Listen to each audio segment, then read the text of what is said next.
স্বাগত নিউজ 24 এর খেলাধুলা বিষয়ক নিয়মিত আয়োজন উই লাভ স্পোর্টসে। শততম টেস্টে গৌরবের জয় পেল বাংলাদেশ। শ্রীলঙ্কাকে 4 উইকেট হারিয়ে ইতিহাসের চতুর্থ দেশ হিসেবে নিজেদের 100তম টেস্টে জয় উল্লাস করল টাইগার দল। টেস্টে মুশফিকদের প্রাপ্তি ও অর্জন নিয়ে কথা বলতে আজ স্টুডিওতে রয়েছেন বাংলাদেশ ক্রিকেট বোর্ডের পরিচালক হানিফ ভুঁইয়া এবং এনটিভির ক্রীড়া সম্পাদক নাসিমুল হাসান দদুল। স্বাগত উই লাভ স্পোর্টসে, কেমন আছেন? ভালো আছি। শততম টেস্টে এমন একটা অর্জন আমাদের কেমন দেখছেন আপনি? আসলে প্রথমেই আমি বাংলাদেশ ক্রিকেট বোর্ড এবং সারা বাংলাদেশের পক্ষ থেকে বাংলাদেশ ক্রিকেট প্লেয়ারদের অভিনন্দন ও শুভেচ্ছা জানাবো, কারণ এই ঐতিহাসিক জয় এটা আসলে সত্যি একটা প্রাপ্তি আমাদের বাংলাদেশের সবার জন্য। এবং আমরা বসেছিলাম অনেক দিন ধরে, এবং এই শততম টেস্ট জয়টা কিন্তু সবার ভাগ্যে হয় না। এটা যারা পারেনি তারা কিন্তু আর কোনোদিন পারবে না। আমাদের ভাগ্যে ছিল, এবং ভবিষ্যতে যদি কেউ আসে নতুন টেস্ট প্লেইং কান্ট্রি হিসাবে, তাদের কিন্তু অনেক দিন ওয়েট করতে হবে। সো এটা আমাদের জন্য অনেক কিছু বড় একটা প্রাপ্তি, এবং এটা আমাদের অনেক দিন ধরে যুগ যুগ ভরে ইতিহাস তখন কথা বলবে আমাদের এই ব্যাপারটা। দদুল ভাই, আপনার কাছে জানতে চাইবো আসলে কেমন একটা অনুভূতি আসলে কাজ করছে? প্রথম টেস্ট থেকেই বাংলাদেশের খেলাটা দেখছেন, 100তম টেস্ট। আসলে টেস্টে যে কোনো দলের বিপক্ষেই জয়টা মানুষকে আনন্দ দেয়, কিন্তু এই টেস্টের জয়টা বাংলাদেশের মানুষ বা আমাদেরকে আনন্দ দিয়েছে বিশেষ করে শততম টেস্ট বলে। আমরা 2000 সালে অভিষেক টেস্ট শুরু করে 17 বছর মাথায় এসে শততম টেস্ট খেললাম। প্রাপ্তি আমাদের 9টি জয়, কিন্তু এই জয়টি, নবম জয়টি বাংলাদেশের অন্যান্য জয়ের থেকে একটু আলাদা, কারণ এটি শততম জয়, এবং এটি এমন একটি দেশের বিপক্ষে, শ্রীলঙ্কার বিপক্ষে, শ্রীলঙ্কার মাটিতে। আপনি যদি দেখেন যে পঞ্চম দিনের শেষ দিনে বাংলাদেশের লক্ষ্যটা ছিল 191। দেখলে মনে হতে পারে স্কোরটা ছোট, কিন্তু শ্রীলঙ্কার মাটিতে শ্রীলঙ্কার বিপক্ষে 191 রানটা করাটা অনেক কঠিন ছিল, কারণ বিশ্বের বড় বড় দেশও এসে তাদের সাথে কিন্তু পেরে ওঠে না। সেই জায়গায় বাংলাদেশ 5টা দিন যেভাবে ক্রিকেট খেলেছে, মানে টেস্ট ক্রিকেটের যে মেজাজটা বলে, এটা তো একটা ধৈর্যের খেলা, সেশন ওয়াইজ খেলা, একটা ডিসিপ্লিন খেলা, সব কিছুই কিন্তু বাংলাদেশের ভিতরে ছিল। আপনি যদি দেখেন যে আমাদের বোলিং ইউনিট অনেক একদম সম্মিলিত একটা ভালো বোলিং করেছে। সুভাশিস, মুস্তাফিজ, তাইজুল, সাকিব, মেরাজ, এদের একটা সম্মিলিত পারফরমেন্স। আপনি যদি ব্যাটিংয়ে আসেন, সাকিব, মুশফিক, তামিম, সৌম্য, এদের একটা সম্মিলিত মোসাদ্দেক, এবং এইরকম একটি সম্মিলিত পারফরমেন্স বাংলাদেশ টিম থেকে আসলে অনেক দিন দেখি নেই, এবং সব কিছু একসাথে একই সুতায় গেঁথেছে বলে আমরা সুন্দর একটা জয় পেয়েছি। এবং এই জয়ের মধ্যে দিয়ে বাংলাদেশ একটা জিনিস প্রমাণ করেছে যে টিম হিসাবে একটা জায়গায় খেলা যায়, তাহলে জেতা যায়। এবং আপনারা যখন বাংলাদেশ দল এই সিরিজে নামার আগে, এই টেস্টে নামার আগে কিন্তু নানা ধরনের বাইরের বিষয় নিয়ে অনেক বেশি নাটকীয়তার একটা ছিল, কিন্তু সব কিছু ছাপিয়ে দিন শেষে অধিনায়ক মুশফিকের হাতে কিপিং গ্লাভস উঠলো। সাকিবকে নিয়ে সমালোচনা, সাকিব পরের দিনে তার স্বভাবসুলভ বিরুদ্ধে ব্যাটিংটা করে বাংলাদেশ দলকে 129 রানের লিডের একটা ভিত করে দিল। পরের দিন তামিমের মতন একজন সিনিয়র ক্রিকেটার দায়িত্বটা নিয়ে খেললে বলে কিন্তু আমরা জয়টা পেলাম।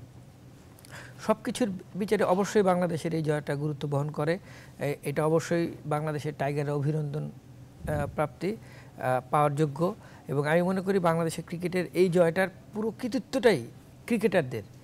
এটা যাতে কেউ ছিনিয়ে না নেয়, মানে যে এটার জন্য অনেকের অর্জন না, এই টোটাল এই অর্জনটা তাদের, এবং তাদেরকে দেওয়া উচিত। এবং আমি মনে করি এই ক্রিকেটারদের যদি পর্যাপ্ত সুযোগ সুবিধা দেওয়া হয়, তাহলে আমাদের আন্তর্জাতিক ক্রিকেটে আমরা অনেক ভালো করব। এই জয়টা নিয়ে আত্মতুষ্টিতে ভোগার মতো তেমন কিছু নেই, কারণ এই জয়টা অন্য একটা সাধারণ জয়ের মতো নেই, তবে একটু আলাদা শততম টেস্ট বলে। এখন বাংলাদেশের সামনে অনেক লম্বা একটা পথ আছে। টেস্ট ক্রিকেটে ভালো করতে হলে আমাদের প্রথম শ্রেণীর ক্রিকেটের স্ট্রাকচারটাকে আরও ভালো করতে হবে, যাতে করে আমরা বড় বড় দলগুলোর সাথে পাল্লা দিয়ে লড়তে পারি। আপনি যতদিন না পর্যন্ত এই দেশের ঘরোয়া ক্রিকেটের অবকাঠামো বা এই স্ট্রাকচারটাকে একদম উন্নত দেশের মতো সুযোগ সুবিধা প্রদান না করবেন, ততদিন পর্যন্ত কিন্তু বাংলাদেশ টেস্ট দল হিসাবে মানে ভালো করবে না। মানে টেস্ট দল হিসাবে যদি বাংলাদেশ দলটা গড়ে না ওঠে, তাহলে কিন্তু আন্তর্জাতিক ক্রিকেট আপনার সাফল্যও পাবেন না। সুতরাং এই টেস্ট থেকে এতদিন আমরা বাংলাদেশকে নিয়ে প্রত্যাশা করতাম, এখন এই টেস্ট থেকে আমরা এরকম করি যে বাংলাদেশ একটা নতুন রূপে আবির্ভূত হয়েছে, টিম হিসাবে খেলছে, এটা যাতে ধারাবাহিকতা রক্ষা করে, তার জন্য যা যা করণীয় বোর্ডের পরিচালকরা আছে তারা করবে। হানিফ ভাই, আমরা কলম্বোতে এই মাঠে আমরা আগে 3টা টেস্ট খেলেছি, আমরা ইনিংস পরাজয় হয়েছিল, সেই জায়গা থেকে আমরা টেস্ট জিতে বের হয়ে আসা, আসলে কেমন পরিবর্তন এসেছে দলে? এটা ইমপ্যাক্টটা আসলে কেন আমরা আগের টেস্টটাতেই হারলাম? আমি বলছিলাম আগে, আপনি যদি অতীতের টেস্টগুলো দেখেন, 3rd 4th ডেতে কিন্তু আমাদের রেজাল্ট হয়ে যেত। আমাদের সবচেয়ে বড় প্রাপ্তি কি জানেন? আমরা এখন 5th ডে পর্যন্ত খেলছি। রাইট। লাস্ট যত দেখেন আপনি ইন্ডিয়াতে দেখেন, আপনি ইংল্যান্ডের সাথে ইংল্যান্ডে ছিল, দেখেন। নিউজিল্যান্ডের সাথে ছিল। হ্যাঁ, আমরা কিন্তু আস্তে আস্তে আস্তে আস্তে কিন্তু যেতে হবে সবাইকে। আমরা কিন্তু আস্তে আস্তে আস্তে আস্তে কিন্তু এসেছি। 100 টেস্ট খেলেছি আমরা। আপনি প্রথম টেস্ট থেকে যদি ধরেন, প্রতিটা টেস্ট যদি আপনি পর্যালোচনা করেন, আমরা 3rd 4th ডে যেতে পারতাম না। অনেকে বললো যে তোমার 4th ডেও খেলতে পারো না। এখন কিন্তু এই প্রাপ্তি হচ্ছে আমরা 5ম দিনে যাচ্ছি। তার মানে কি, আমরা একদম যে কোনো টিমের সাথে আমরা একদম প্রান্তে এসে, ফাইটের একটা জায়গায় এসে কিন্তু আমরা প্রস্তুত। এখন আমি বলবো, এটা আমাদের কাছে অনেক বড় প্রাপ্তি। এবং আমি মনে করি এই জয়টা আমাদের যে শক্তি যোগাবে। এতদিন আমরা ছিলাম ওয়ান ডেতে, আমাদের এখন সমীহ করে চলে, সারা ওয়ার্ল্ডে সবাই সমীহ করে চলে। এখন আমি মনে করি যে টেস্টে সবাই আমাদের দেশকে সমীহ করে চলবে। আমাদের যেটা দুঃখ ছিল, আমাদের সাথে কেউ টেস্ট খেলতে যেত না। আমরা যখন ঘুরতাম বছর, হ্যাঁ, এখন একটা প্ল্যান আছে, নেক্সটে আমরা 10টা আগামী 1 বছরের মধ্যে আমাদের একটা প্ল্যান আছে, বোর্ড পরিকল্পনা করছে যে 10টা টেস্ট ম্যাচ খেলবে। তো এটা আমরা ভাবতে পারতাম না একসময়। এখন বিদেশ থেকে যে আমাদের অন্যান্য টেস্ট প্লেইং কান্ট্রিগুলো আশা করছে যে খেলবে আমাদের সাথে।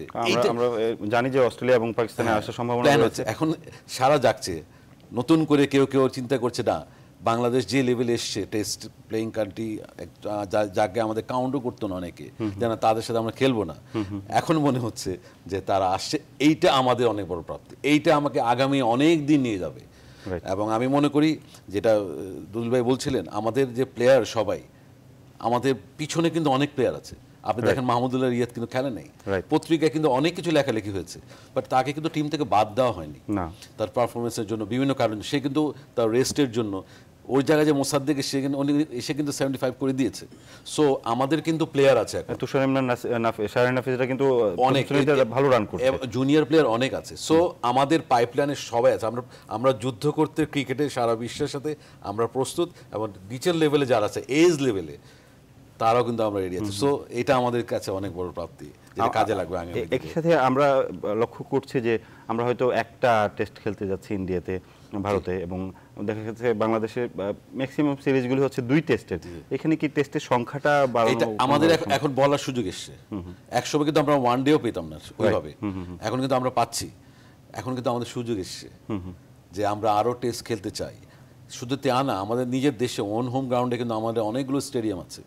আমরা কিন্তু প্রস্তুত। যে আমাদের আগে বলতো যে নাই, অবকাঠামো নাই, হ্যাঁ কিছু কিছু নাই, কিন্তু আমাদের অনেকগুলো হয়ে গেছে। এখন অনেকগুলো টেস্ট খেলা ঢাকা বাংলাদেশের সম্ভব হয়ে গেল। গ্রাউন্ডস কমিটির সঙ্গে যেহেতু আপনি আছেন, আমরা অবশ্যই বাংলাদেশের গ্রাউন্ডস নিয়ে এবং গ্রাউন্ডসগুলোর বর্তমান অবস্থা এবং ভবিষ্যৎ পরিকল্পনা নিয়ে কথা বলবো। দদুল ভাই, আমরা কি আরো বেশি টেস্ট খেলার ক্ষেত্রে বড় দলগুলোর কাছে বা আইসিসির কাছে আমাদের দাবিটা রাখতে পারি কিনা? আমরা দেখেন 2000 সালে যখন আমরা টেস্ট স্ট্যাটাসটা পাই, এর পর কিন্তু আমরা অনেকগুলো টেস্ট খেলে ফেলেছিলাম, কিন্তু অতগুলো টেস্ট খেলার জন্য আমরা প্রস্তুত ছিলাম না।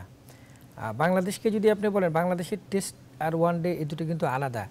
বাংলাদেশের ক্রিকেটটা কিন্তু অনেকটা ঢাকা কেন্দ্রিক, কিন্তু ক্রিকেটের গঠনতন্ত্রে কিন্তু আছে এটা আঞ্চলিক, মানে রিজনাল বোর্ড হবে। আপনি যতদিন না পর্যন্ত আঞ্চলিক পর্যায়ে ক্রিকেটের উন্নতিটা করতে পারছেন, ততদিন পর্যন্ত আপনি টেস্ট দল হিসাবে গড়ে উঠতে পারবেন না। কারণ আঞ্চলিক বোর্ডগুলো যদি ফাংশন করে, তখন বিভাগীয় দলগুলো হবে, তারা তাদের স্বার্থ দেখবে, তখন অন্য একটা দলের সাথে, ঢাকার সাথে প্রতিযোগিতা হবে, রাজশাহীর সাথে প্রতিযোগিতা হবে, তখন ক্রিকেটটা অনেক জমে উঠবে।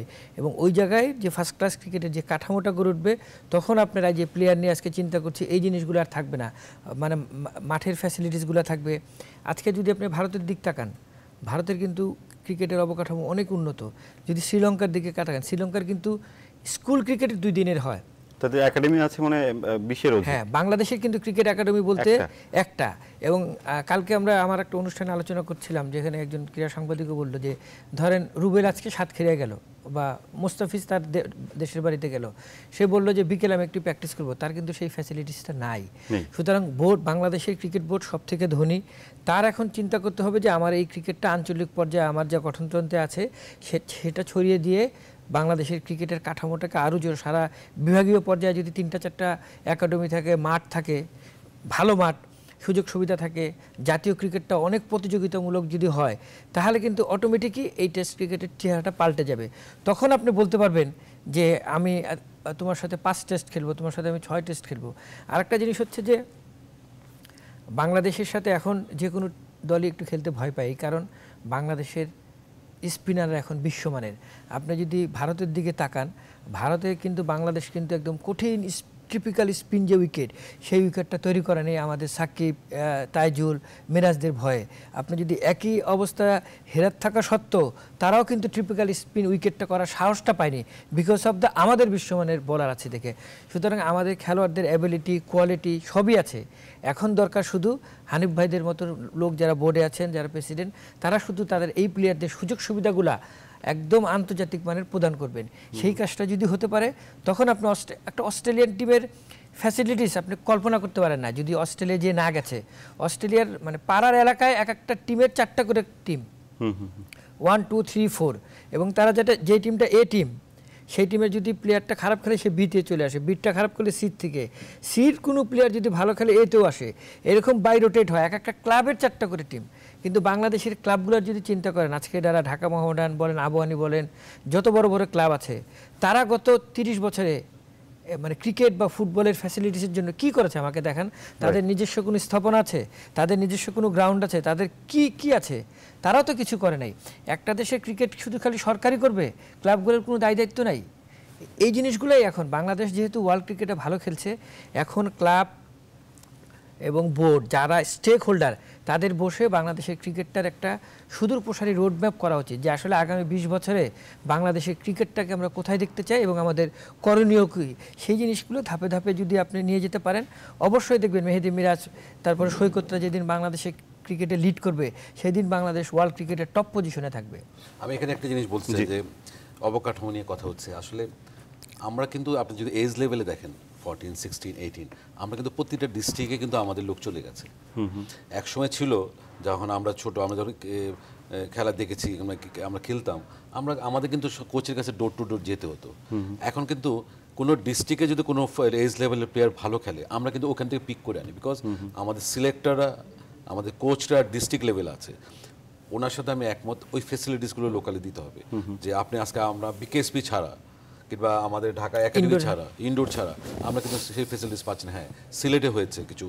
প্রবলেমটা যেটা হচ্ছে মেনটেন করা, এদেরকে এনে আপনি কিভাবে পৃষ্ঠপোষকতাটা করা। যেটা হয়েছে আমি যেটা ফেস করেছি, আমি as a grounds committee chairman হিসেবে আমি সবাইকে বলেছি যে বাংলাদেশের যে কোনো ডিস্ট্রিক্টে যখন তোমরা পিচ চাও আমি করে দিব। বাংলাদেশ ক্রিকেট বোর্ড করে দিবে পিচটা। এই পিচটা মেনটেন করবে কে? কারণ আপনি জানেন যে লোকাল প্রত্যেকটা ডিস্ট্রিক্টে জেলা ক্রীড়া সংস্থা আছে। আমরা অনেকবার বলেছি তোমরা চাও আমরা পিচ করে দিই, এনি ফ্যাসিলিটিস আমরা করে দিই, বাট রক্ষণাবেক্ষণ, এটা মেনটেন দেখাশোনার দায়িত্ব কিন্তু তাদের নিতে হবে। এই জন্য আমার কাছে মনে হচ্ছে যে যারা জেলা ক্রীড়া সংস্থার সাথে আছে, যেটা বলছিলেন, ওই লেভেল থেকে আমাদের সাথে বসে যে এটা কীভাবে করা যায়।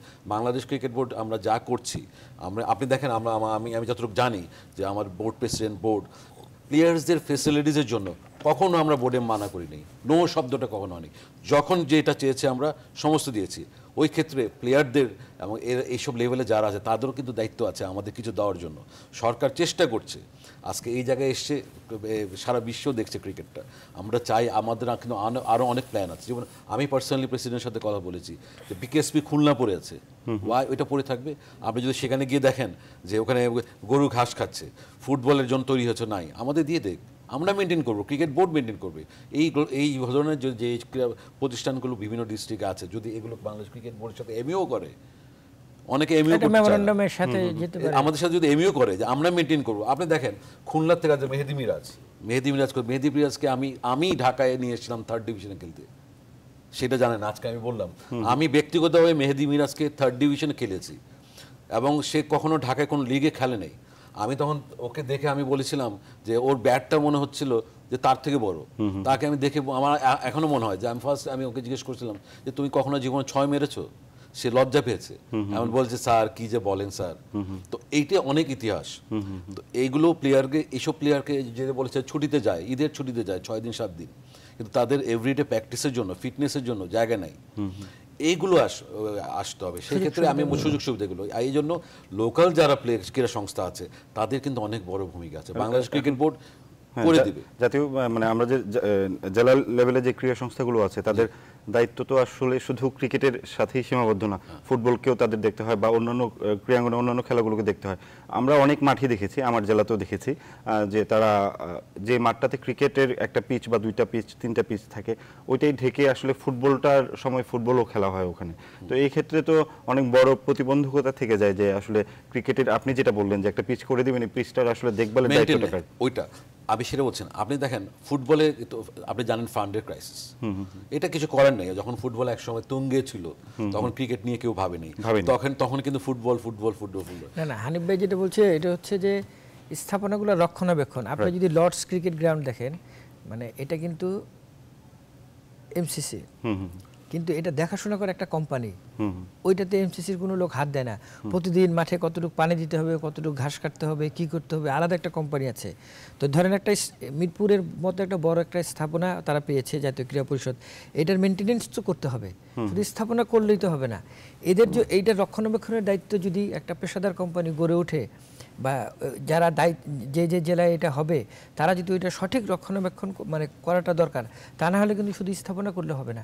এটা দেখভালটার কথাই উনি ইন্ডিকেট করছেন। আমি আপনাকে বলি, আমরা নিউজিল্যান্ডে দেখেছি তারা রাগবি মাঠে বা বেসবলের মাঠে ক্রিকেট স্টেডিয়াম করে ক্রিকেট খেলাচ্ছে। আপনি যদি আজকে বঙ্গবন্ধু স্টেডিয়ামে যদি দেখেন ওখানে কি খেলা হয়েছে না? হ্যাঁ, ক্রিকেট খেলা হয়েছে। ওখানে সময় ইন্টারন্যাশনাল ম্যাচ হয়েছে না? ওখানে কিন্তু ফুটবল হয় নাই, মডার্ন আবানির মতো খেলা হয় না? মেলবোর্নে হয় না, মেলবোর্নে তো হয়েছে। কিন্তু মেনটেন যদি করতে পারেন সেভাবে, আপনি যদি সময় দেন, সেটা কিন্তু পসিবল। সো সেটা ওই জিনিসটাই বলছেন যে অবকাঠামো যেটা আমরা আছে, আমরা সুযোগ সুবিধা দিচ্ছি, আপনার ঘরে আমি সবকিছু পৌঁছে দেবো, কিন্তু ওইটাকে রক্ষা করার দায়িত্ব কিন্তু আপনার। এই রক্ষা করাটা কিন্তু ওই জেলা ক্রীড়া সংস্থা লোকালি এই জিনিসের দায়িত্ব নিতে হবে। এটা আমাদের পক্ষে সম্ভব না। কারণ এই জন্য বললাম, আমি আগে টক শোতে আরেকটা বলেছিলাম, আপনি অনেক সাকিব তামিম তৈরি হবে ভবিষ্যতে, আমাদের পাইপলাইনে যারা আছে ওরা চলে যাবে, আরো প্লেয়ার আসবে, কিন্তু আপনি যদি ভালো একটা মাঠ না দেন ওই সাকিব তামিম কিন্তু আপনি পাবেন না, রেজাল্ট কিন্তু আপনি পাবেন না। এমনিও আমাদের ধরেন এই মিরপুরের উপরে যত টেস্ট মানে ক্রিকেট খেলা হয় বিশ্বের কোনো মাঠে কিন্তু কোনো মাঠে হয় না, আর কোনো মাঠে হয় না। যে কারণে মিরপুরের ড্রেনেজ সিস্টেম ওয়ার্ল্ডের মধ্যে ওয়ান অফ দ্য বেস্ট। আপনি 10-15 মিনিটের ভিতরে পানি চলে যায়, কিন্তু এই মাঠটারও তো বিশ্রামের প্রয়োজন। লর্ডসে কি সারা বছর খেলা হয়? সারা বছর। কিন্তু এখন দরকার হলো বিসিবি ধরেন এই স্থাপনাগুলো তো জাতীয় ক্রীড়া পরিষদ থেকে পেয়েছে লিজ হিসাবে, কিন্তু বিসিবি একটা ধনী বোর্ড হিসাবে তাদের এখন নিজস্ব স্থাপনায় ভাবা উচিত যে আমাদের নিজস্ব মাঠ থাকবে, আমাদের নিজস্ব ছোট ছোট স্টেডিয়াম থাকবে, গ্যালারির দরকার নাই। আস্তে আস্তে আস্তে আস্তে এগুলো হবে ফেস বাই ফেস। বাট এইসব দেখেছেন আপনি, গ্যালারি দরকার হয় না, এই জায়গাগুলোতে নজর দেওয়া উচিত। আপনি যদি কক্সবাজারে যান, আমাদের কিন্তু নিজস্ব মাঠ, আমাদের কিন্তু অলরেডি এই প্ল্যান আছে। একজন দর্শক আছেন, আমরা একটা ফোন নিয়ে আবার ফিরছি। দর্শক, আপনার প্রশ্নটি করুন, আমরা শুনতে পাচ্ছি। ওয়ালাইকুম সালাম, কে বলছেন, কোথা থেকে? প্রশ্নটা হচ্ছে, আমি গাজীপুর থেকে স্বপন বলছি। জি, আমার প্রশ্নটা হচ্ছে, এই যে বিসিবি ক্রিকেট দলকে 1 কোটি টাকা দেওয়ার কথা বললো, আমার প্রশ্নটা 1 কোটি টাকা যদি আমরা স্কুল ক্রিকেটে খরচ করি, সেটা দিলে কিন্তু আমাদের স্কুল ক্রিকেটটা আরো উন্নয়ন হবে এবং আমাদের যে এ টিমটা আছে এই টিমটাকে আরো আমরা উপর লেভেলে নিতে পারবো। তো এইভাবে বিসিবি টাকা খরচ করে তাদেরকে দিচ্ছে, কিন্তু স্কুল ক্রিকেটটার উন্নয়ন করছে না। এটা আমাদের জন্য মানে কিরকম প্রভাব ফেলছে? আপনার প্রশ্নটি আমরা পেয়েছি, আমরা এই বিষয়ে আলোচনা অবশ্যই করব। আসলে তা না, ব্যাপারটা বিসিবি কিন্তু হকির জন্য করে, রাইট। বিসিবি কিন্তু সাঁতারের জন্য দিচ্ছে, জাতীয় লেভেলে যারা যারা পুরস্কার পাবে তাদের জন্য দিবে। আমি অবশ্যই অভিনন্দন জানাচ্ছি যে উনি চিন্তা করছে স্কুল লেভেলে। আপনি জানেন প্রাইম ব্যাংক কিন্তু স্পন্সর করেছে স্কুল লেভেলে, আমরা কিন্তু চেষ্টা করছি, এই যে 14 লেভেলে যারা আসছে চেষ্টা করছি। হ্যাঁ, যদি মাধ্যমিক স্কুল বোর্ড থেকে যদি আমাদের কাছে প্রিপারেশন নিয়ে আসে, আমরা অবশ্যই টাকা দিব, কেন দিব না? আমি যে জিনিসটা বলছি, দায়িত্ব কেউ নিতে হবে। আমাদের ফান্ড আছে, আমরা করতে চাই। যদি আমাদের কাছে আসে কেউ, আপনার সাঁতার এসছে না, আপনার শুটিং ফেডারেশন বলেন, অন্যান্য ফেডারেশন যারা আছে, হকি ফেডারেশন বলেন, আসছে না, এটা তাকে একটা এত বড় একটা জিনিস আজকে যদি আমরা না দিতাম, অনেকে কিন্তু কোশ্চেন করতো। আপনি আসলে আমার থাকার সুযোগ হয়েছে প্লেয়ারদের কাছে, ওরা কিন্তু যে বলে অনেক সময় যে আমরা এত কিছু করলাম আমাদের কি দিবেন, আমরা অনেক সময় মিষ্টি খাওয়াই, অনেক সময় কেক কেটে খাওয়াই, ওরা কিন্তু একটা কিছু চায় যে আমাদের জন্য কি করলেন। এটা যারা আছে দুল ভাই জানে, ওই মুহূর্তে প্লেয়ারদের সামনে থাকলে আপনার কাছে যা থাকে তাই দিতে ইচ্ছে করবে এই আনন্দের সময়টা। হ্যাঁ, আমরা অবশ্যই যদি মাধ্যমিক লেভেল থেকে যদি বিসিবিকে প্রস্তাব দেয়, এবং বিসিবি কি এক্ষেত্রে উদ্যোগী হতে পারে না বাংলাদেশ ক্রিকেটের অভিভাবক হিসেবে? আমরা সব করে দেব, বিকজ আমাদের মাঠ আছে। না, এই সবকিছু করে দিবেন, এই উদ্যোগটা কি আপনারা উচ্চ পর্যায়ে পাঠাতে পারেন? আমরা কিন্তু এজ লেভেলে খেলা করছি, 14 লেভেলে। 14 লেভেলে কারা আসে?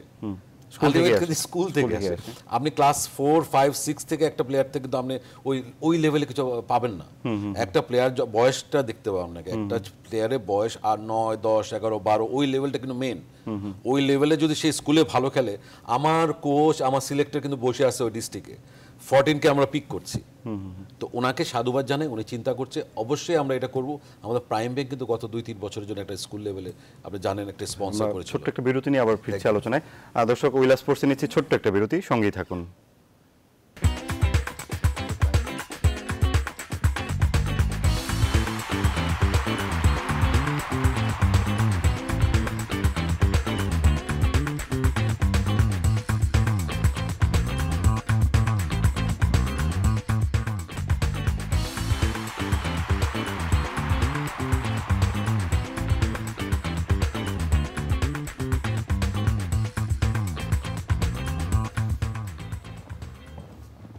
বিরতির পর আবারও স্বাগত উইলা স্পোর্টসে। আমরা কথা বলছিলাম আসলে বাংলাদেশের 100তম টেস্ট নিয়ে, একই সঙ্গে অন্যান্য বিষয় আলোচনায় চলে এসেছে। আবারও আলোচনায় ফিরি। দুদুল ভাই, তামিম ইকবালের জন্মদিন এবং খুব গুরুত্বপূর্ণ একটা ইনিংস খেলেছেন 82 রানের, কেমন দেখলেন? তামিম ইকবালের জন্মদিনে আপনার এই অনুষ্ঠান থেকে অনেক অনেক শুভেচ্ছা জানাই। এই হার্ড হিটার ব্যাটসম্যান বাংলাদেশে তামিম ইকবাল এমন একটি রোল প্লে করে, মানে যে যার ব্যাটে যদি রান ভালো হয় বাংলাদেশের স্কোরটা ভালো হয়। আপনি একটা জিনিস দেখবেন যে তামিম যদি একটা গুড মানে স্টার্ট দেয়, তখন কিন্তু পেছনে যারা প্লেয়ার যারা আছে, মানে মুশফিক বলেন, সাকিব বলেন, মাহমুদুল্লাহ রিয়াদ বলেন, তাদের বুকটাও অনেক সাহস হয়ে ওঠে যে ঠিক আছে এরকম একটা স্কোর দিয়েছে, বাকিটা আমরা টেনে নিয়ে যাই। আর তামিম যদি খুব অল্প রানে আউট হয়ে যায়, দেখবেন টোটাল টিমের উপরই একটা নেতিবাচক প্রভাব পড়ে। কালকে যদি 191 রানের ইনিংসটা দেখেন, তামিম যদি আউট হয়ে যেত তাহলে কিন্তু এই ম্যাচটা সার্ভাইভ করা বাংলাদেশের জন্য আরও কঠিন হতো।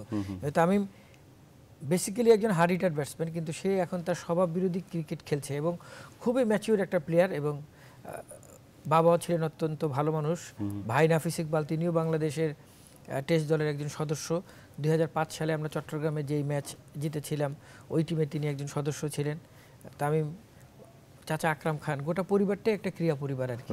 তো তাদের এই বাংলাদেশের ক্রিকেটে তাদের হিউজ কন্ট্রিবিউশন। আশা করবো যে আগামী আরও 8-10টি বছর নিশ্চয়ই তামিম বাংলাদেশের ক্রিকেটকে সার্ভ করে যাবে। দুদুল ভাই, আরেকটু যদি যোগ করে 191 রানের যে টার্গেটটা ছিল, সেখানে প্রথমেই 22 রানের মধ্যে 2টা উইকেট চলে যাওয়া, সেখান থেকে ইনিংসটাকে তুলে ধরা তামিম এবং সাব্বির কতটুকু মানে ভাইটাল রোল প্লে করেছে? খুবই ভাইটাল রোল প্লে করেছে। বিশেষ করে যে তামিমের কথা তো আমি আগেই বললাম, তামিম যদি ওই জায়গায় একটা অ্যাঙ্কর রোল প্লে না করতো তাহলে কিন্তু এই ম্যাচটা 191 রান দেখলে মনে হয় ছোট, কিন্তু শ্রীলঙ্কার মাটিতে যারা শ্রীলঙ্কাকে ফেস করেছে তারা বুঝতে পারে যে শ্রীলঙ্কা মানে কতটা কঠিন দল। এবং এই পি সাহারাতে কিন্তু বাংলাদেশের অনেক অভিজ্ঞতা আছে যে 62 রানে অল আউট হবার মতন রেকর্ডটা আছে।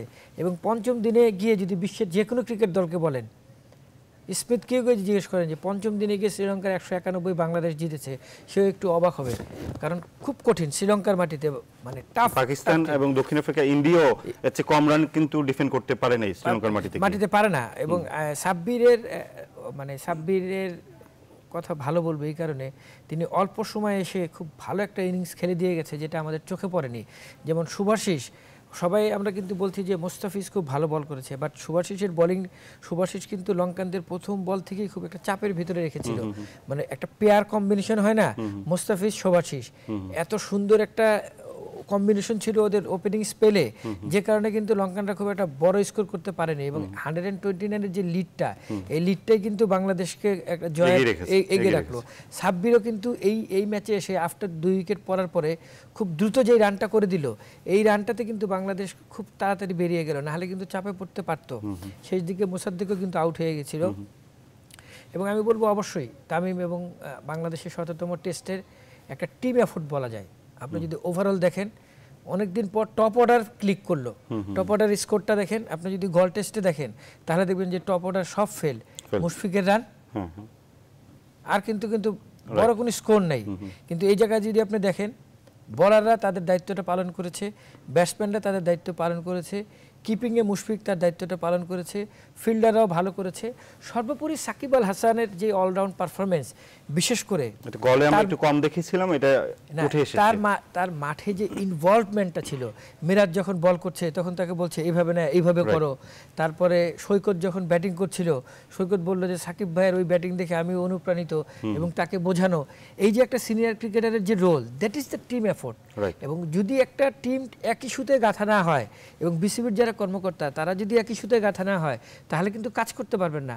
মাঠে খেলাটাকে এনজয় করতে হবে, এবং বড়রা বড়দের রোলটা প্লে করবে, ছোটরা সেটা দেখে শিখবে।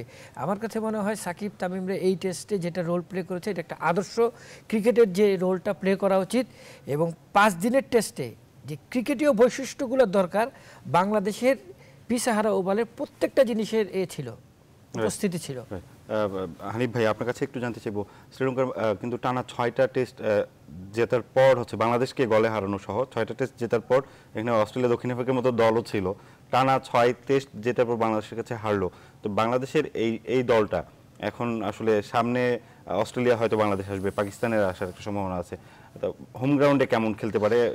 তার আগে তামিমের জন্মদিনের শুভেচ্ছা জানাচ্ছি, আগামী দিনে যাতে সে সুস্থ থাকে। আর আরেকটু ওনার রেস্টটা টেনে আনছি আমি, যেটা বাংলাদেশের এটার সাথে এটা উত্তরটা আমি দিয়ে দিচ্ছি। আমরা কিন্তু দেখেন, আমরা 5th ডেতে গিয়ে আমরা কিন্তু হেরে যাচ্ছিলাম সেকেন্ড ইনিংসে, লাস্টগুলো দেখেন। কিন্তু ওইখানে যদি আমাদের ক্লিক করতো তাহলে কিন্তু আমরা ওই ম্যাচগুলো জেতার সম্ভাবনা ছিল। কিছু সেশনে আমাদের দুর্বলতা ছিল, যে সেশনের শেষ দিকে 2টা উইকেট পড়ে যাওয়া, বা সেই ক্ষেত্রে দুর্বলতা যেটা বললেন, প্রত্যেকটা যার যার জায়গার থেকে কিন্তু তারা ভালো করেছে। আপনি জানেন ফুল টিমের মধ্যে একজন ভালো, এমন এক সময় ফিল্ডিং খারাপ হয়েছে, ফিল্ডিং আমরাও দেখেছি 3-4টা ক্যাচ ড্রপ করার কারণে টিম হেরে গেছে। সো প্রতিটা জায়গায় কিন্তু আমরা ভালো করেছি। এবং যেটা বলতে 5th ডেতে ভেরি টাফ যে কোনো টিমের, আপনাকে 2টা জিনিস করে, হয় উইকেট রাখতে হবে না রান করতে হবে। এট এ টাইম কিন্তু ওইটাকে আপনি রান করছেন, দ্রুত উইকেট পড়ে যাচ্ছে, তাও কিন্তু আরেকটা প্রেশার। আলটিমেটলি কিন্তু প্রেশারে ছিলাম আমরা, না যেখানে বোলার আছে হেরাত, সেই জায়গায় রান করে, সো সেখানে আপনাকে রানও করতে হবে, উইকেটটাকে ধরে রাখতে।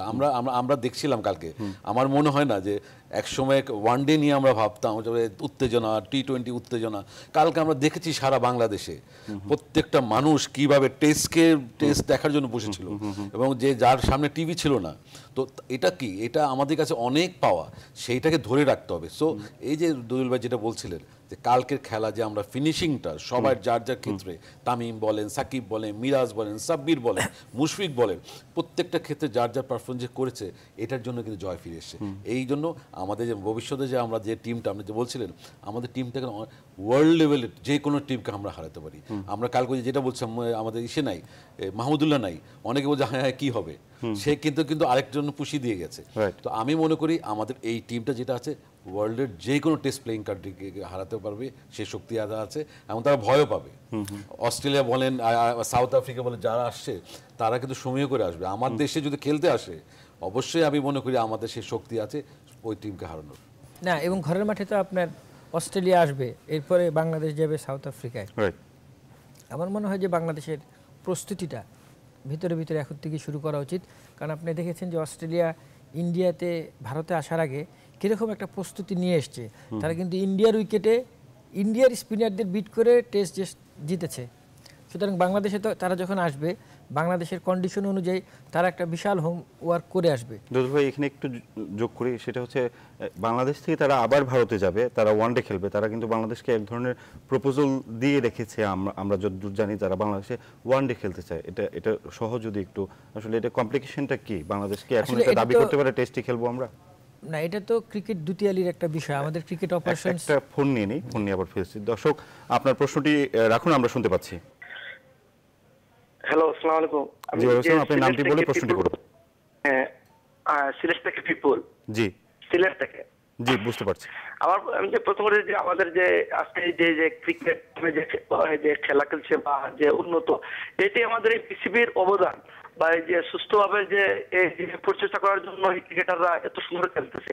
কিন্তু আমাদের যে সিলেটে তো কোনো খেলা হয় না, যে এই গ্রাউন্ড যে খেলা হয় সিলেটে তো উঠতে পারতো মিরাজের মতো, কিন্তু কেন যে সিলেটের দিকে এত সুযোজন না বিসিবি তো বুঝতে পারছি। আমরা প্রশ্নটি পেয়েছি আসলে দুদুল ভাই, প্রশ্নের ধন্যবাদ আপনাকে, আমরা প্রশ্নটি পেয়েছি। আমি উত্তরটা দিই। হ্যাঁ, সিলেটে ভালো স্টেডিয়াম থাকা সত্ত্বেও কেন আসলে আমরা সিলেটের স্টেডিয়ামের শুরু থেকে আমার থাকার সুযোগ হয়েছিল। হ্যাঁ হ্যাঁ আপনি জানেন সবকিছু গ্যালারি, সিলেটের স্টেডিয়াম কিন্তু দেখার মতো একটা স্টেডিয়াম। রাইট। আপনারা জানেন টি গার্ডেন থেকে বের করে নিয়ে গেছে, এবং আপনি যে মাঠের মাঝখানে যান দেখবেন যে ভিআইপিটা আপনার লর্ডসের মতো একটু নেচার আছে। এবং সিলেটের যদি আপনার, আমি মনে করি ওয়ান অফ দ্য পাহাড় কেটেও ওখানে গ্যালারি করা আছে। হ্যাঁ, আমি মনে করি one of the best media centre. আমি ওনার সাথে একমত। মাঠের পজিশন আপনি যা ছিল, আমি গ্রাউন্ডসের দায়িত্ব নেওয়ার পর আমরা খুব কথা দিয়েছিলাম, তৈরি করেছি। আমাদের একটা প্রবলেম এখানে আছে, আগে কিন্তু আমাদের সাথে কেউ খেলতে যেত না। আপনি একটা জিনিস একটা দেখেন, ইন্ডিয়াতে যখন কেউ যায় 3-4টা টেস্ট ম্যাচ হয়, 7-8টা ওয়ানডে হয়। আমাদের এখন প্রাপ্তি এত বেশি, আমাদের কিন্তু এখন অনেক ওয়ানডে লাগবে, আমাদের কিন্তু অনেক টেস্ট লাগবে। কারণ আপনি যদি কোনো টিম যদি একটা টেস্ট খেলতে আসে, আপনি কোথায় চয়েস নাই, তো আমাকে ঢাকা দিতে হবে। আর যদি সেকেন্ডটা থাকে আপনাকে অস্ট্রেলিয়া দিতে হবে, চিটং দিতে হবে। তো আমাদের এখন 3-4টা টেস্ট দরকার আসলে, কারণ আমাদের আন্তর্জাতিক মানের অনেকগুলো স্টেডিয়াম হয়ে গেছে। খুলনা আছে, আপনার সিলেট যেটা বলে সিলেট আছে, তো আমাদের এখন 3-4টা টেস্ট খেলার জন্য আমাদের এখন ব্যবস্থা করতে হবে। যেটা বলছিলেন যে একটা দুই দেশের মধ্যে একটা রিলেশন করে ক্রিকেট অফিসে যারা আছে তাদেরকে দায়িত্বটা নিয়ে সবাই মিলে কাজটা করতে হবে, যাতে আমাদের বেশি টেস্ট খেলা হয় এই দেশে, বেশি ওয়ানডে হয়। কারণ আমরা এখন একটা টেস্ট দিয়ে আমাদের আর পোষাবে না, আমাদের অনেক টেস্ট লাগবে, অনেক ওয়ানডে লাগবে। অস্ট্রেলিয়া সম্ভবত মানে যেহেতু ভারতে তারা ওয়ানডে সিরিজটা খেলবে, তার আগে বাংলাদেশে খেলে প্রস্তুতিটা সারতে চেয়েছিল। আপনি যদি একটু পেছনের দিক তাকান, বাংলাদেশের ভারত সফর হওয়ার আগে ভারতও কিন্তু বলেছিল যে অধিনায়ক ধোনি যাবে না, আমরা একটা সেকেন্ড টিম পাঠাবো, একটা থার্ড টিম পাঠাবো। তো আমি অনেকে বিসিবি প্রেসিডেন্টের সাথেও কথা বললো যে ঠিক আছে পাঠাক, আমাদের তো খেলা দরকার। কিন্তু ধোনির দলকে কিন্তু বাংলাদেশ প্রায় হোয়াইট ওয়াশ করেই ফেলেছিল। এরপর থেকে কিন্তু আর ওরা এই সাহসটা করেনি, আর আগামীতে করবেও না। একই অবস্থা যদি ইংল্যান্ডের দিক তাকান, ইংল্যান্ডও মনে করেছিল যে ওয়ানডে এবং টেস্ট খুব সহজেই বাংলাদেশের সাথে উতরে যাব, কিন্তু ঘরের মাঠে কিন্তু দুটো সিরিজই তারা হারের একদম দ্বার প্রান্তে দিয়ে চলে গেছে। মানে বাংলাদেশের টুয়াইস যেটা উচিত ছিল, ওয়ানডে এবং টেস্ট দুটোই। আমার ধারণা যে অস্ট্রেলিয়া আসার পরও যদি বাংলাদেশ ওই পারফরমেন্সে ওই রকম একটা দাঁত ভাঙা জবাব দিতে পারে, তাহলে এরপর থেকে অস্ট্রেলিয়ার বলবে না যে বাংলাদেশের টেস্ট খেলবো না ওয়ানডে খেলবো। বাংলাদেশের উচিত এখন একদম বুক চেতিয়ে তাদেরকে ফাইট করে বুঝিয়ে দেওয়া যে আমরা এখন আর ছোট দল নেই, তবে এর জন্য আমাদেরকে ওইভাবে তৈরি করতে হবে। এটাই বললাম যে অস্ট্রেলিয়া আসছে, সাউথ আফ্রিকা যাব, আমাদেরকে এখন একটা হলো সুইমিং কন্ডিশন, সাউথ আফ্রিকার উইকেট অনেক বোলার ফ্রেন্ডলি, ওইভাবে একটা আমাদের এখন তৈরি হতে হবে। এবং ঘরের মাঠে অস্ট্রেলিয়াকে কীভাবে আটকানো যায়, কিভাবে আমাদের হোম অ্যাডভান্টেজ নেওয়া যায়, এই দায়িত্বগুলো এই যে ক্রিকেট মাঠের কাচের ওনাদের উপর বর্তায়, সেই প্রস্তুতিটা এখন থেকে নেওয়া হচ্ছে। আসলে আমরা জানি যে মিরপুরের আমরা কিন্তু মাটি সহ পুরো স্টেডিয়ামের সবকিছু আমরা তুলে ফেলেছি। এখন কেমন প্রস্তুতি নিয়ে আমরা মাঠে নামবো, সামনে যদি অস্ট্রেলিয়া আসে তাদেরকে ফেস করার জন্য ঘরের মাটিতে, এবং আমরা যাব সাউথ আফ্রিকা, দক্ষিণ আফ্রিকা, আসলে একটা সুইমিং কন্ডিশন। আপনি লাস্ট ইয়ারে যদি দেখেন, বিশ্বের সবচেয়ে বেশি ক্রিকেট খেলা হয়েছে শেরেবাংলা স্টেডিয়ামে। আমি যেটা আমার ভাষায় বলি যে মাঠেরও একটা প্রাণ আছে, তাকে আপনি লাইট দিতে হবে, পানি দিতে হবে, রেগুলার যা তার মেনটেন করার দরকার। আমরা যেটা বলি মেনটেন করো, ওখানে কিন্তু অনেক সারটার ব্যাপার আছে, ওষুধ দিতে হবে। এই প্রবলেমগুলো কিন্তু অনেক দিন ধরে হচ্ছিল, কারণ আমাদের এই মেনটেন না রেগুলার করার পরে আপনি জানেন লাস্ট 9-10 ইয়ার্স আগে কিন্তু আমাদের কাজ হয়েছে। এবং আমরা চিন্তা করলাম যে আপনি যদি দেখে থাকেন যে ঘাসগুলো কিন্তু আমরা মাঠের ভিতরে ঢুকতে হবে, রেগুলার স্পট ছিল অনেকগুলো। এবং উনি যেটা বলেছে ওয়ার্ল্ডের বেস্ট ড্রেনেজ সিস্টেম আমাদের, তারপর আমরা জানতাম কিছু প্রবলেম ছিল এখানে, যার কারণে আমরা অস্ট্রেলিয়া থেকে একটা কনসালটেন্ট নিয়ে এসেছি। উনি বলেছিলেন আমাদের উপরের লেয়ারটা যেটা আছে 6 ইঞ্চি, এটা অনেক হার্ড, আমার কাছে পিকচার আছে, এই হার্ডের কারণে পানিটা স্ট্রেট ঢুকতে পারছিল না, টাইমটা আরো বেশি নিত, কারণ নিচে তো ড্রেনেজ সিস্টেম। ওনার সাজেশন অনুযায়ী আমরা 6 ইঞ্চি মাটি উঠে ফেলে দিয়েছি।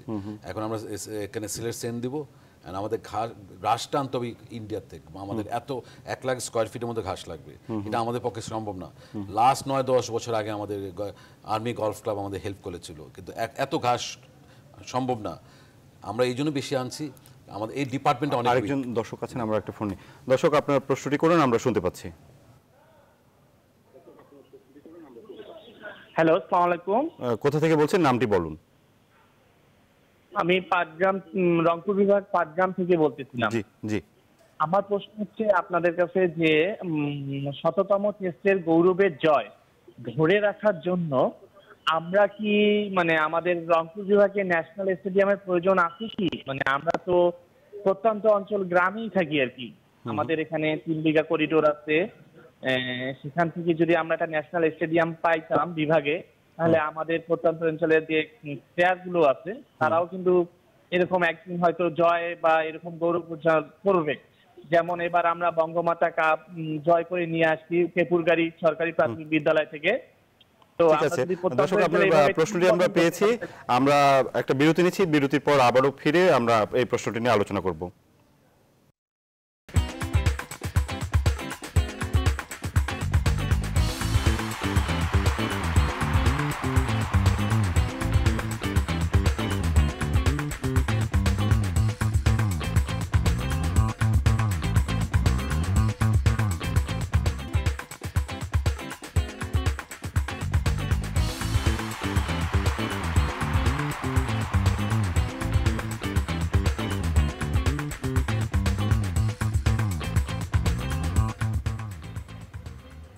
বিরতির পর আবারও স্বাগত উইলা স্পোর্টসে। আমরা কথা বলছিলাম বাংলাদেশের ১৭তম টেস্টে জয়, গৌরবোজ্জ্বল জয় নিয়ে। আমাদের সঙ্গে আছেন হানিফ ভূঁইয়া বিসিবির পরিচালক এবং নাসিমুল হাসান দোদুল ক্রীড়া সম্পাদক এনটিভি। আমরা দর্শক যে প্রশ্নটি করছিলেন যে রংপুর এলাকায় একটা স্টেডিয়াম বা আন্তর্জাতিক মানে স্টেডিয়াম উনি চাচ্ছেন, আসলে স্টেডিয়াম তো আমাদের যথেষ্ট আছে, ওখানে আমরা হয়তো খেলাও দিতে পারছি না। তো ওনার হয়তো কথাটার আরেকটা প্রেক্ষিত ছিল, সেটা হচ্ছে যে রিজিওনাল খেলাগুলো চালানোর মতো করে স্টেডিয়াম আছে কিনা, এটা হয়তো একটা উনি চেতেই পারেন। সব ডিস্ট্রিক্টের মানুষের একটা আশা এখানে যদি আমার একটা ইন্টারন্যাশনাল স্টেডিয়াম হতো।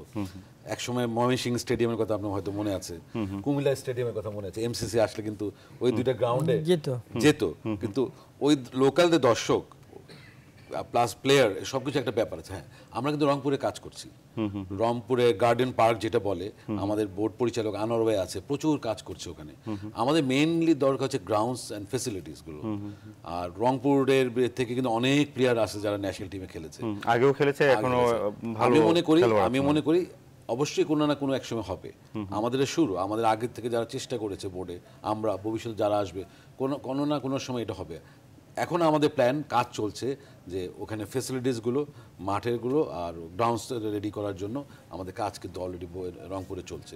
এই জন্য আমি ওনাকে জানাতে চাই যে রংপুর বলে আপনি চিন্তা আমরা ওইভাবে নিয়েন না যে আমরা কাজ করছি না, রংপুরের জন্য কাজ হচ্ছে আমাদের। আর একই সাথে আরেকটু প্রশ্ন যোগ করি, সেটা হচ্ছে মিরপুরের যে হোম অফ ক্রিকেট আমরা যেটা বলি, সেটা তো আদতে একটা এনএসসির একটা মানে সম্পত্তি।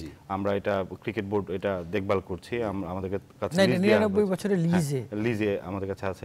তো এক সময় লিস্টটা শেষ হয়ে যাবে, আমাদের কি অন্য কোনো পরিকল্পনা আছে নিজস্ব কোনো মাঠ পাওয়ার বিসিবির? সবকিছু আসলে কিছু করার নেই, আমাদের দেশের অবস্থাটা এমন, আপনাকে এনএসসি আন্ডারে যেতেই হবে। এটা আমি অনেক টক শোতে বলেছি। এনএসসি বিসিবির এই জিনিসটা কিন্তু আমাদের মধ্যে অনেক সময় একটা প্রবলেম সৃষ্টি করে। কিছু কাজ এনএসসি করে, বিসিবি যায়। শের বাংলা ফতুল্লা স্টেডিয়ামে এমনও গিয়েছে যে ইন্ডিয়ান টিম আসবে, টিম কোথায় উঠবে, কি ফ্যাসিলিটিস কিছুই নাই। এনএসসিকে বললাম এনএসসি শেষ করতে হলে 2-3-4 মাস লেগে যাবে কাজগুলো, বাধ্য হয়ে বিসিবি নিজের পয়সায় ওগুলো তো করে দিতে হয়েছে, 15 দিনে করতে হচ্ছে। আমি ছিলাম ওখানে। না আসলে কি এনএসসি তো সরকার শাসিত একটি প্রতিষ্ঠান, মানে আধা সরকারের। এই জায়গার কাজটা মানে আপনারা চাইলে কিন্তু মানে যদি বলেন যে কালকে করে দেন, এটা সম্ভব না। এদের একটা প্রক্রিয়ার ভিতর দিয়ে যেতে হয়, এবং আমাদের এই যে এই সরকারি জটিলতার যে প্রক্রিয়াটা, এটা তো আছেই, এটা নতুন কোনো ঘটনা না। তবে বাংলাদেশের সারা বিভাগের জেলা পর্যায়ে প্রথম হলো মাঠের ফ্যাসিলিটিসটা আগে এনশিওর করা উচিত, যে অনেক মাঠ আছে। এরপরে এটা ফেস বাই ফেস আপনি এগুলো আস্তে আস্তে গ্যালারি বলেন, ড্রেসিং রুম বলেন, আস্তে আস্তে করলেন। একদম রাতারাতি যদি আপনি অত অর্থটা ঢেলে দেন, তাহলে ওইটার মানে বাংলাদেশটা খুব একটা ধনী দেশ না, যে অনেক ধনী দেশ, অনেক অর্থ আছে, সবাই তো চায়, সারা বাংলাদেশের সবাই তো বলে যে আমার একটা করে স্টেডিয়াম দাও। এত তো সম্ভব না। তবে মাঠ মাঠটার ফ্যাসিলিটিসটা প্রদান করা হলে ফেস বাই ফেস দুদুল ভাই, আমরা এটাও একটু যদি আমরা এটাও তো জানি যে একটা স্টেডিয়াম হলে কিন্তু ওখানে টুর্নামেন্ট হবে, ওখানে পরিচর্যা বেশি হবে, ওখানে না, কিন্তু ওখানে ওই যে কিন্তু মাঠ হলে আমার মনে হয় বেশি খেলোয়াড়ের সম্পৃক্ততাটা আমরা পাবো। এটার বাংলাদেশে প্রচুর মাঠ দেখবেন যে গরু চড়ে। মেইন জিনিস হচ্ছে যে আমি যেই ছোট্ট একটা জিনিস করব এটার রক্ষণাবেক্ষণও করব, তাহলে আপনার ওইটার সঠিক থাকবে। আপনি দেখেন না যে বিভিন্ন আপনারা যারা টেলিভিশন প্রথম দিকে তারা তো জেলা পর্যায়ে যায় স্টোরি করতে, দেখা যায় যে এরকম একটা স্টেডিয়াম, ওখানে গরু ঘাস খায়, কেউ খেলে না। আমি একটু উদাহরণ দিই, আমি কক্সবাজার স্টেডিয়ামটা কিন্তু আমাদের বিসিবির স্টেডিয়াম। ওইটার কেমন অগ্রগতি এটাও যদি একটু বলেন। ওইটাকে কিন্তু আপনি চিন্তা করেন ওখানে প্রায় 22 থেকে 23টা উইকেট আছে, কিন্তু এট এ টাইম 2টা মাঠে কিন্তু খেলা হয় ইন্টারন্যাশনাল। হয়তো আমাদের ওই ধরনের গ্যালারি হয় নাই।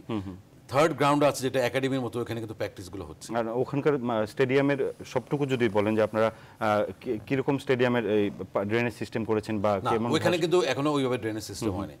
এটাতে কিন্তু সরকার, লোকাল গভর্নমেন্ট যারা আছে এগিয়ে আসতে হবে। কারণ আপনি দেখবেন ফতুল্লা আর কক্সবাজার স্টেডিয়াম নিয়ে কিন্তু আমি রেগুলার কথা বলি, কারণ স্টেডিয়াম কিন্তু আপনার শহরের লেভেল থেকে একটু নিচু, যার জন্য শহরের যে পানিগুলো এগুলো কিন্তু সব কিন্তু ঢুকে স্টেডিয়ামের মধ্যে।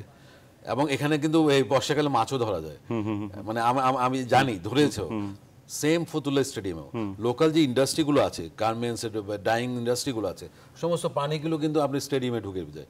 সেই ক্ষেত্রে কিন্তু লোকাল যারা সিটি কর্পোরেশন বলেন তাদের কিন্তু একটা দায়িত্ব আছে যে এই মাঠের মধ্যে যাতে পানি না ঢুকে তাদের সিস্টেম বলছে। এই জন্য লোকাল যারা আছে তাদের সাথে, বিসিবির সাথে যদি বসে, এবং এনএসসি যেটা বলছিলেন, এনএসসি আর বিসিবি যেগুলো আমাদের কাজগুলো আমরা করতে পারছি, বাট এনএসসি যেসব স্টেডিয়াম আমরা চাইলে কিন্তু পারি না। আমাদের ফান্ড আছে, আমরা করে দেবো, লাস্টে আমাদের করে দিতে হচ্ছে।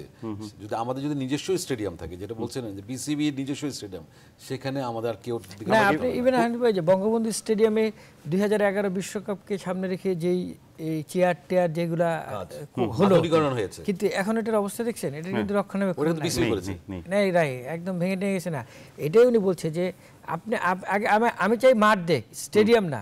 মাঠ দিলে ছেলেপেলেরা খেলতে পারবে, খেলার সুযোগটা প্রদান করা হোক, ওইটা ফেস বাই ফেস হোক।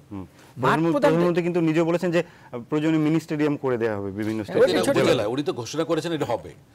স্টেডিয়ামটা কিন্তু বলে না ক্রিকেটের জন্য না ফুটবলের জন্য। প্রবলেমটা ওইখানে হয়। বর্ষাকালে যখন আমি এত কষ্ট করলাম, আপনাকে ক্রিকেটের জন্য কিন্তু অনেক সময় দিতে হয়, মাঠটা কিন্তু অনেক ওখানে খরচ করতে হয়। কিন্তু ফুটবল সিজনে দেখা গেল বৃষ্টির মধ্যে ফুটবল খেলে অনেক স্টেডিয়ামে দেখছি গরু চড়ে। কেন যাবে? ওইটাই বলছি যে লোকাল ক্রীড়া সংস্থা, জেলা ক্রীড়া সংস্থা, তার লোক যদি ওখানে থাকতো, দেখতো, তার ওর মধ্যে গরু ঢুকতে পারতো না। ইভেন আমি আন্ডার-19 ওয়ার্ল্ড কাপে আমি নিজে গিয়েছি সিলেটে, সিলেট জেলা ক্রীড়া সংস্থা যে স্টেডিয়াম আছে আর একটা জেলা স্টেডিয়াম, আমি অনেক খরচ করে গামিনীকে নিয়ে গেছি ওখানে, আমার লোকাল যে ডিপার্টমেন্ট আছে গ্রাউন্ডসে সবাই গেছে, মেনটেন করেছে। আমি যখন ভিজিটে গেলাম, গিয়ে দেখলাম যে ওখানে স্পাইকের দাগ। কিভাবে স্পাইক বললো? ফুটবল খেলা যে ওখানে সিকিউরিটি গার্ড ছিল, সে তাকে মানে না, কম্প্রোমাইজ করে লোকাল যারা আছে তাদের কথা শুনে না। সকালে আমরা ফুটবল খেলবো, ফুটবলে কারা খেললো? লোকাল যারা ছেলেপেলে আছে তারা খেললো। কিন্তু আমার যে সিকিউরিটি গার্ড, লোকাল শক্তির বিপক্ষে আপনি অবস্থানও নিতে পারবেন না, এটা হচ্ছে বাস্তবতা। তবে মানে জেলা ক্রীড়া সংস্থার মানে মেন হচ্ছে ডিসি, তো উনাকে সাথে নিয়ে যদি ধরেন, এই কারণে উনি বলছে যে জেলা ক্রীড়া সংস্থা এইগুলার রিজনাল বোর্ড যারা ক্রিকেট বোর্ড, এই বডিটাকে যদি ঠিকমতো পরিচালিত করা যায়, ফাংশন করা যায়, ক্রিকেট বোর্ডের গঠনতন্ত্রে যে আরসিএ আছে, রিজনাল ক্রিকেট অ্যাসোসিয়েশন, এদের কার্যক্রম যদি সঠিকভাবে চালনা করা যায়, তাহলে মাঠগুলো মেনটেনেন্স হবে। ওরা ঠিকভাবে পরিচালিত হলে দেখবেন সব মাঠ সব ঠিকঠাক থাকবে। এবং সব প্রক্রিয়াটাই হয়তো আমরা একটা সুষ্ঠু একটা প্রক্রিয়া দরকার, এবং পেশাদারিত্বের ভিতর দিয়ে সবাইকে মিলে কাজ করতে হবে। আমি বলতে চাচ্ছি যে এক টেবিলে বসতে হবে, রাইট? সবাইকে এক টেবিলে, যে ডিসি সাহেবকে এক টেবিলে। আমরা ক্রিকেট বোর্ড, আমি সবসময় বলছি ক্রিকেট বোর্ড আমরা রেডি, কিন্তু আমি তো আপনাকে ঘরে নিয়ে সবকিছু, লোকাল থেকে তো একটা চাহিদা সাপোর্ট থাকতে হবে, চাইতে হবে তাকে। আমরা খালি বলবো, আমি মাইক দিয়ে বলেই যাবো আমরা দিচ্ছি। যেমন আমি নিজে বলছি যে পুরনো ঢাকায়, আমি অনেকবার বলেছি সবাইকে, পুরনো ঢাকায় একটা আউটার স্টেডিয়াম একসময় ক্রিকেট ওখান থেকে আসতো, সবাই প্র্যাকটিস করতো। আমি গ্রাউন্ডস কমিটির চেয়ারম্যান হয়ে বিসিবির সাপোর্ট নিয়ে পুরনো ঢাকার জন্য আমি বলছি যে আমি প্র্যাকটিস পিচ করে দেবো, তোমরা আসো, কেউ আসে না। আপনি একটা জিনিস দেখেন, এই যে বিপিএল যখন হয় তখন সবার একটা আগ্রহ থাকে না? সুতরাং জাতীয় ক্রিকেট লিগটা যখন হবে তখন ওইরকম একটা আগ্রহ সৃষ্টি করতে হবে, ওইরকম একটা জমজমাট টুর্নামেন্টের আয়োজন করতে হবে, যাতে জাতীয় লিগে আমাদের এই যে যারা জাতীয় প্লেয়ার তারা অংশ নেয়, বিভাগগুলো আগ্রহ থাকে।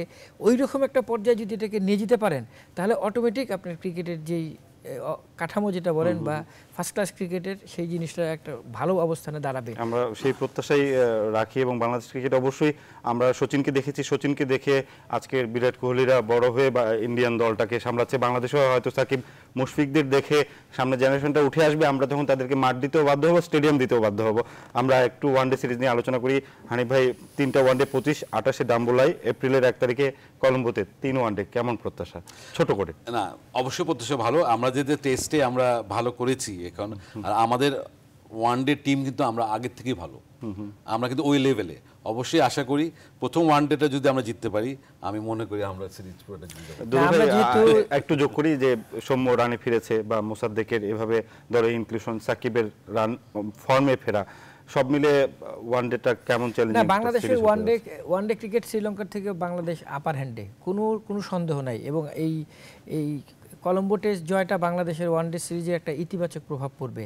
তবে খেলাটা শ্রীলঙ্কার মাটিতে, ভয়টা আমাদের ওখানেই। তবে আমরা আশা করব যে এই সিরিজটা অন্তত বাংলাদেশ জিতবে। আমাদের মানে আমরা ধরেন বাংলাদেশের সেকেন্ড ইনিংস নিয়ে আশাবাদী হতে পারি না, ব্যর্থ হয় বলে, বাট ওয়ানডে টিমটার প্রতি আমরা 100% আশাবাদী যে এই সিরিজ শ্রীলঙ্কার মতো দলকে হারানোর মতন 100% ক্ষমতা রাখে, এবং আমরা একটা পজিটিভ রেজাল্ট আশা করি মাশরাফির দলের কাছে। অসংখ্য ধন্যবাদ হানিফ ভুঁইয়া এবং নাসিমুল হাসান দুদুল, উইলা স্পোর্টসে আজকে সময় দেওয়ার জন্য। অবশ্যই আরও কোনো একদিন চলে আসবেন আমাদের অনুষ্ঠানে। আপনাদেরকে অনেক অনেক শুভেচ্ছা এবং ধন্যবাদ। দর্শক, এই ছিল আমাদের আজকে উইলা স্পোর্টসে। আগামীকাল ঠিক একই সময় দেখা হবে ক্রীড়াঙ্গনের নতুন কোনো ঘটনা নিয়ে। দেখতে থাকুন নিউজ 24।